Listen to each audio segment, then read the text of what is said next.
જય ગુરુદેવ. જય ગુરુદેવ. જીવન આપણે મોક્ષ મેળવવા હાટું મળ્યું હોય તો જે આપણું ધ્યેય મોક્ષ મેળવવો હોય તો એ મોક્ષ મેળવવા હાટું આપણે શું કરી શકીએ? મોક્ષ મેળવવા માટે શું કરવું પડે એમ ને? તો એક તો મોક્ષ મેળવવા માટે ચિત્તની શુદ્ધિ કરવી પડે પહેલી. ને ચિત્તની શુદ્ધિ કઈ રીતે થાય? તો એમ કે શ્રવણ ને મનન ને નિધિધ્યાસન કરવું પડે. શ્રવણ એટલે પેલું એમ કે આપણે સત્સંગ સાંભળવું, એના કઈ રીતે આપણે મોક્ષ મળે એના વિશે સાંભળી ને પછી વિચારી ને પછી એને અમલમાં મૂકી એમ તો મોક્ષ મળે એમ. કે ખાલી આપણે એમ કહે કે હું બ્રહ્મ હું એમ કહેવાથી બ્રહ્મ થઈ ન જવાય એમ. કેમ કે બધા પ્રધાનમંત્રી થાય તો એ ચૂંટણી લડવી પડે ને તો પ્રધાનમંત્રી થવાય ને. હું પ્રધાનમંત્રી એમ કહેવાથી પ્રધાનમંત્રી બની ન જવાય. પ્રધાનમંત્રી બનવું હોય તો ચૂંટણી લડવી પડે ને પછી એમાં જીતી તો પ્રધાનમંત્રી બનાય એમ. પછી હું એમ કહી કે હું અમીર હું એમ કહેવાથી અમીર બની ન જવાય. અમીર બનવું હોય તો પેલું કમાવવું પડે, પેલું ધન મેળવવું પડે, ધન મેળવી તો અમીર બનાય એમ. એટલે એ રીતે આ મોક્ષ મેળવવું હોય તો એ પ્રમાણે પછી આપણે એવું જ્ઞાન હોવું ખપે ને, એવી સમજણ હોવી ખપે એમ. કે સામાન્ય માણસનું ને જ્ઞાની માણસનું દિનચર્યા તો તમને એવી એક જેસી જ લાગે. સંસારમાં રહેતા હોય ને જ્ઞાની હોય, બહારની પ્રક્રિયા તો આપણે એવી જ લાગે. જ્ઞાની એવો જ લાગે ને સામાન્ય માણસ એવો જ લાગે. પણ જે જ્ઞાની એ અંદરથી સમજેલો હોય એટલે એને જ્ઞાન એ રીતે થયેલું હોય કે જ્ઞાન કંઈ થાય કે જ્યાં આપણે ચિત્તની શુદ્ધિ થાય ત્યાં એમ. ને ચિત્તની શુદ્ધિ કરવા માટે શું કરવું પડે? તો દાખલા તરીકે આપણે એમ કહીએ કે આપણે ખેડૂત થઈ તો ખેતરમાં આપણે પેલું વાવવું હોય. એમ કે ખેતીમાં જો આપણે પાક લેવો હોય તો બીજ વાવવું પડે ને. બીજ વાવી તો એમાંથી પાક મળે ને એમ. પણ બીજ વાવી પણ એના પહેલાં આપણે કેટલીક એના માટે બધું કરવું પડે એમ. કે જો લેવલ સમતળ કરવું પડે, પછી ખેડાઈ કરવી પડે, પછી બધું ઘાસ કે બીજું ત્રીજું હતું એ બધું ચોખ્ખું કરવું પડે ને પછી ખેડીને બધી કમ્પ્લીટ જમીન કરી. પણ એમાં જો પછી બીજ વાવી તઈ થાય. બીજ ન વાવીને ગમે એવી સારી જમીન હોય પણ એમાં જો બીજ ન વવાય તો એમાં ઉપજ ન મળે એમ. જો ખાલી જમીન પડ્યો તો એમાં ખડ થઈ જાય. એટલે કે જો આપણે ઉપજ મેળવીએ તો જેમ બીજ વાવવું પડે ને પછી બીજ વાવવા પછી એની રક્ષા કરવી પડે એમ. ખાલી બીજ વાવીને છોડી દઈ તો બીજું ઘાસ એને દબાવી દે એમ. એટલે જીવનમાં એ રીતે સમજવાનું કે ચિત્તની શુદ્ધિ થાય એટલે એમાં વિવેક જાગૃત થાય, એમાં જ્ઞાન જાગૃત થાય. એટલે જ્ઞાન આવે એટલે આપણે સમજણ આવે એમ. કે આપણે એમ કે આ મોક્ષ મેળવવા માટે એમ કરે કે દાન કરવું પડે, પુણ્ય કરવું પડે ને બધું એમ કે આપણે સારા સદગુણ કેળવવા પડે. એટલે એની માવજત એને કહેવાય એમ. એ બધું કોઈ નિરર્થક નથી એમ. પણ એ બધું આપણે સપોર્ટ કરે. આપણે એમ કે નેગેટિવતા હોય એમાં એકવાર પોઝિટિવતા લાવવી પડે એમ. એટલે પોઝિટિવતા ત્યાં આવે કે આપણામાં સારો ભાવ હોય, સારી સમજણ હોય. એ પણ એમ આપણે કરી એમ કે દાન ને પુણ્ય આપણે કરી પણ હું કરું એ ભાવથી કરી તો મોક્ષ ન મળે. જ્ઞાન કેને કહેવાય કે કરી રહ્યા એમ પણ હું નથી કરતો એમ. એ કરી રહ્યો એમાં બેઠો એ પરમાત્મા કરી રહ્યો હોય. આપણે સત્કર્મ કરવાના, સત્કર્મ નથી કરવું એવું નથી.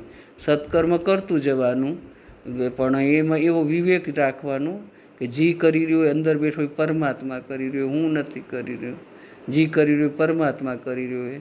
એટલે આપણે કર્મ કરવાનું હોય પણ અકર્તા ભાવે કરવાનું હોય ને નિષ્કામ ભાવે કરવાનું હોય. જો કર્મ કરશું તો એ પુણ્ય થશે, જો કરતા ભાવે કરશું તો આપણો મોક્ષ નહીં થાય એમ. એટલે કરતા ભાવ કરીને સકામ વ્યક્તિ એને કહેવાય કે આપણે આશા રહિત કર્મ કરી, કોઈ પણ દાન પુણ્ય કરી કે ગમે તે કરી પણ એમાં હોય કે આ કર્મ હું કરું એનાથી મને આ ફાયદો થાય એમ. ને કરતા ન કરતા એને કહેવાય કરી રહ્યા હું કરી રહ્યો એવો ભાવ હોય. હું કરું રહ્યો એવો ભાવ હોય ને કરતાપણું કહેવાય. પણ મનમાં એવું સમજ હોય, જ્ઞાન આવે, આપણે ચિત્તની શુદ્ધિ થાય તો વિવેક થાય ને વિવેકથી જ્ઞાન આવે તો આપણી સાચી સમજણ આવે કે કરી રહ્યો હોય મોય બેઠો હોય પરમાત્મા કરી રહ્યો હોય. જે પરમાત્મા આ ખોળીઓમાંથી જતો રહેલો તો આ ખોળીઓ કંઈ કરી નથી શકતું. એટલે એવું જ્ઞાન આપણને જે સમજણ આવે તઈ મોક્ષ ગતિ થાય એમ. જે મોક્ષ ગતિનું આવાગમનના ફેર આપણાથી શું થાય કે જે આપણે દ્વૈત ભાવ થયો હોય એ દ્વૈત ભાવ મટાડવો, એ જે દ્વૈત ભાવ એ જ અજ્ઞાને ને અજ્ઞાન એ જ આવાગમન કરાવેરું એમ. એ અજ્ઞાનમાંથી છૂટવા માટે આપણે આ સમજણની જરૂર એમ કે જે દ્વૈતમાંથી અદ્વૈતમાં આવવાનું હોય ને હું કરું રહ્યો એમાંથી તું કરું રહ્યો એમાં આપણે આવવાનું એમ. આ મનમાં આપણે એમ થાય કે હું કરું એ હું નથી કરતો પણ તું કરી રહ્યો પરમાત્મા, તારી કૃપા વગર કંઈ નથી થતું. આમ આપણે સામાન્ય ભાષામાં તો કહી જ રહ્યા ને કે તારી કૃપા વગર એક પાંદડું હલતું નથી એમ. એ વાત સાચી છે, પણ આપણે જે સાંભળી કર પણ જે આપણા આચરણમાં આવે તઈ થાય ને એમ. એટલે એમ કહે કે જેમ ખેતીમાં જો પાક લેવો હોય તો જેમ એમ કે એની બધી પેલી ગોડાઈ જરૂરી છે, એની બધી સમતળ કરવું પડે, પછી એમાં બીજ વાવવું પડે અને પછી એની રક્ષા કરવી પડે તો આપણે પાક ઘરે આવે. એટલે એમાં આપણે બીજ કયું વાવવું એ તો આપણે જ્ઞાન છે, પણ એ જેમ ખેતર છે એમાં આ દેહ જે આપણા શરીરે દેહ એ ક્ષેત્ર છે ને અંદર બેઠો એ પરમાત્મા ક્ષેત્રજ્ઞ એમ. એ ક્ષેત્રમાં કયું બીજ વાવવું પડે કે જે એને ભક્તિરૂપી આપણે એને જે સ્મરણ કરી જપ કરી જે આપણે ગુરુએ મંત્ર દીધો એ મંત્રરૂપી બીજને વાવવાનું હોય. એ બીજને વાવીને પછી એની રક્ષા કરવાની એમ. રક્ષા કરવામાં શું કરવાનું કે દરરોજ એમ કે હું બ્રહ્મ હું એ કહેવાનું ને પછી સમજવાનું એમ કે રોજ રોજ આપણી સાચી સમજણ આવે કે રોજ મનમાં આપણે વિચારતા જઈએ. નિધિધ્યાસન કેને કહેવાય કે આપણે સાંભળી ને પછી એને વિચારીને વિચાર્યા પછી અમલમાં મૂકી એમ કે રોજ આપણે એમ કહીએ કે પરમાત્મા જી કરી રહ્યો તું કરી રહ્યો, જી કરી રહ્યો તું કરી રહ્યો, હું તો શું કરી શકવા બરાબર હું ને મારું હું તો ગમે કરવા ધારું તો મારું ધારું તો કંઈ થતું નથી. જે થાયરું તારું ધાર્યું થાયરું તો હું ધારું કે ન ધારું મારું શું ધાર્યું થનારું એમ. એટલે એવો જે ભાવ આપણામાં આવે એટલે આપણામાં વૈરાગ આવે. વૈરાગ આવે એટલે આપણે સાચી સમજણ આવે અંદરથી એમ કે મારા કરવાથી કંઈ થતું નથી, જે થાયરું પરમાત્માના કરવાથી થાયરું. તો દિવસે દિવસે અહમ પણ ઓછું થાય, હું પણ ઓછું થાય, તું પણ થાય. એટલે રોજ આપણે રોજની એની ભાવ હોય તો આપણે એમ થાય હું તો કંઈ કરતો નથી, જે કરી રહ્યો પરમાત્મા કરી રહ્યો હોય, હું કંઈ કરતો નથી, જે કરી રહ્યો પરમાત્મા કરી રહ્યો હોય. એટલે એમ સાચી સમજણ આવતા આવતા આપણે હુંમાંથી દ્વૈતમાંથી અદ્વૈતમાં જવાય, સકામાંથી નિષ્કામાં જવાય, કર્તામાંથી અકર્તા ભાવમાં જવાય. ને બીજનું જે બીજ આપણું સારું હોય આપણે જે બીજનું ઉપર વધારે ભાર રાખવાનું હોય કે જેમ આપણા મંત્ર વધુ થતા જાય, જેમ મંત્ર વધુ થતા જાય એમ મંત્ર જેમ વધુ થશે એમ પાપનો ક્ષય થશે, પુણ્યનો ઉદય થશે. પુણ્યનો ઉદય થશે એટલે સાચી સમજ આવશે, આપણે ચિત્તની શુદ્ધિ થશે, જ્ઞાનનો પ્રકાશ થશે ને જ્ઞાનનું અવતરણ થતાંમાં આપણે દિવ્ય પ્રકાશ થશે, અંદરથી અંતરસ્ફુરણા થશે, અંદર આપણું જ્ઞાન જાગૃત થશે ને અંદર બેઠો પરમાત્મા એની અનુભૂતિ થવા મળશે. એના હાથે આપણે જોડાવા મળશું એટલે એના નાદ સંભળાવા મળશે ને હવળે આપણે એ નાદમાં જોઈન્ટ થશું તો આપણું મન એકાગ્ર થવા મળશે. અંદર જે નાદ આપણે સંભળાય, જે નાદ સંભળાશે તે મન એકાગ્ર થશે ને મન એકાગ્ર થતાની હાથે આપણે મંત્રજી કરશું. એ મન એકાગ્ર થાય તો આપણે 3.5 કરોડ રૂંવાડા એ એક ભેગા જપતા જાય ને 3.5 કરોડ રૂંવાડામાં એક એક મંત્ર 3.5 કરોડ મંત્ર થતો જાય, 3.5 કરોડ મંત્ર જપાતા જાય તો જે કેટલા બધા હેલા પડે. એ મંત્રનામાં એટલી બધી અગ્નિ કે અગ્નિથી આપણો બધા પાપ તાપ જીએ એનું બધું ક્ષમન થઈ જાય. એટલે મન એકાગ્ર થાય તે થાય. આપણે કહે ને કે સૂર્યમાં એટલી બધી ગરમી પણ આપણે રૂ મૂકી તો એ હળગીએ નહીં, પણ બિલોરી કંચ મૂકી અને એનામાં જો સૂર્યનો પ્રકાશ એકાગ્ર થાય તો એના ઉપર કાગળ મૂક્યો કે રૂ મૂક્યો તો એ સળગી જાય રૂ. એ રીતે આપણે ભલે જપ કરતા હોય પણ મન આપણું બહિર્મુખ હોય, મન આપણું એકાગ્ર ન હોય તો એકાગ્ર મન ન થાય ત્યાં સુધી આપણે ધાર્યું એવું પરિણામ આપણું મળે નહીં. એ મંત્રની શક્તિ એવી આપણે કામ ધારતા એવું કામ ન કરે. એટલે મન આપણે ધ્યાન એટલા માટે કરવું પડે, શ્વાસોશ્વાસમાં એટલા માટે લય થવું પડે કે એમાં આપણું મન એકાગ્ર થાય. મન એકાગ્ર થાય એટલે મન શાંત થાય ને શાંત મન થાય એટલે આપણું બધું એક મંત્ર એટલે એક મંત્ર આપણા એકદમ રૂએથી જપાવા માંડે તો એ બધું આપણે જ્ઞાનનું અવતરણ થાય. જ્ઞાનનું અવતરણ થતાં આપણે સાચી સમજ આવે કે મારું શેમાં કલ્યાણ છુપાયેલું હે. અનેક જન્મથી હું આવાગમનમાં આવું રહું ને જવું રહું, આ સુખ દુઃખ ભોગવ્યા રાખું રહું. મારા હાથની કંઈ વાત નથી, મારે ધારેલું કંઈ થતું નથી. જે સુખ આવે એને ભોગવવું પડેલું, દુઃખ આવે એને ભોગવવું પડેલું. આનો કોઈ અંત દેખાતો નથી. એક દિવસથી દુઃખથી આપણે હરોરી જઈ રહ્યા, થાકી જઈ રહ્યા. ને જે એવો સમય આવે તો એમ કે જે માણસના સારા દિવસ હોય, સુખ હોય, તો માણસને દિવસે ક્યાં જતો રહે ખબર ન પડે, રાતે ક્યાં જતી રહે ખબર ન પડે. એને દિવસે ટૂંકો લાગે ને રાતે ટૂંકી લાગે.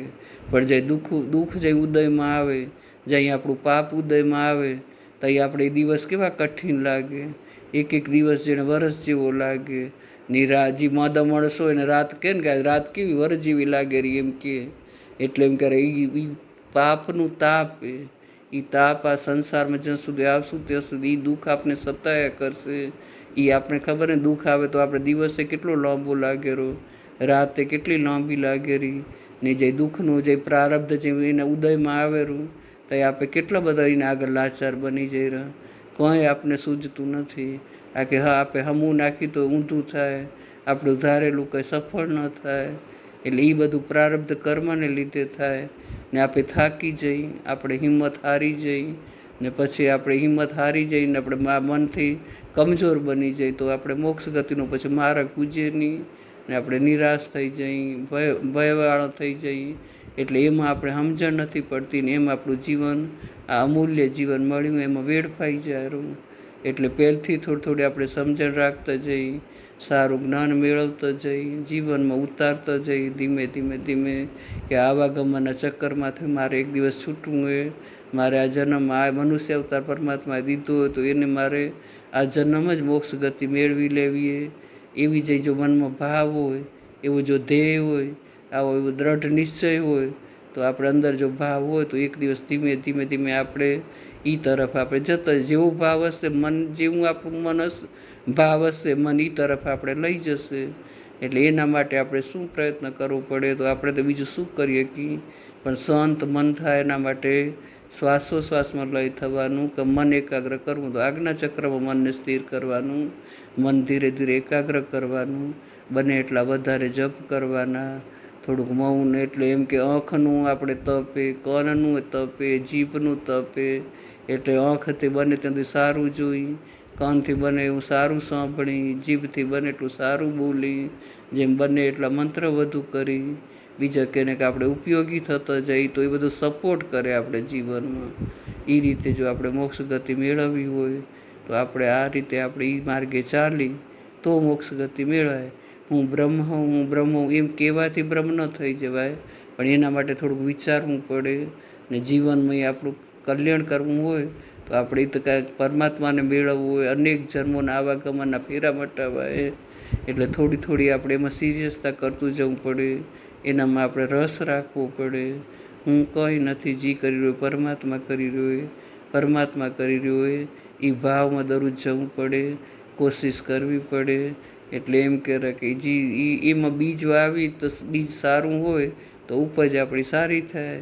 એ રીતે ગુરુ મંત્રનું રટણ કરતું જવાનું, ગુરુને યાદ કરતું જવાનું, ગુરુને પ્રાર્થના કરતું જવાનું, ઈશ્વરને પ્રાર્થના કરતું જવાનું કે હું તારો બાળક હું, ભૂલ્યો ભટક્યો હું મારું ઘર ભૂલી ગયો હું, મને કંઈ સમજ પડતી નથી ને મને મારું ઘર મળતું નથી. હે પરમાત્મા, તારા બાળક સમજીને મને માફ કરી દેજે, હું તારે શરણે આવ્યો હું, મને તું સ્વીકાર કરી લેજે. એવી જેવી આપણી પ્રાર્થના આવી પ્રાર્થના કરતું જવાનું, ગુરુને શરણાગત થતું જવાનું. હું કંઈ જ નથી, મને કંઈ જ ખબર નથી પડતી, હું તારું બાળક હું, પણ હવે મને મારું ઘર ભૂલી ગયું, મને મારે ઘરે આવવું, મને તારામાં સમાઈ જવું. હવે મને મારી મોક્ષ ગતિ મેળવી લેવી, આવાગમનના ચક્કરમાં હવે નથી આવું. એવો ભાવ, એવી પ્રાર્થના જેવી આપણા મનથી આવે એવી કરતું જવાનું. પરમાત્માને રોજ યાદ કરતું જવાનું, પરમાત્માને શરણે થતું જવાનું. એક દિવસ એમ કરતાં આપણે મોક્ષ ગતિને આપણે લાયક બની જઈને એક દિવસ મોક્ષ ગતિએ મળી જાય. આત્મા પરમાત્મામાં લય થઈ જાય, જીવનમાં શિવમાં સમાઈ જવાય. એમ કરતાં આવાગમનમાંથી છૂટી જવાય. જે છે એ જ્ઞાનમાં છે, સમજણમાં જે એમ જો સાચી સમજ આવે તો છૂટી જવાય.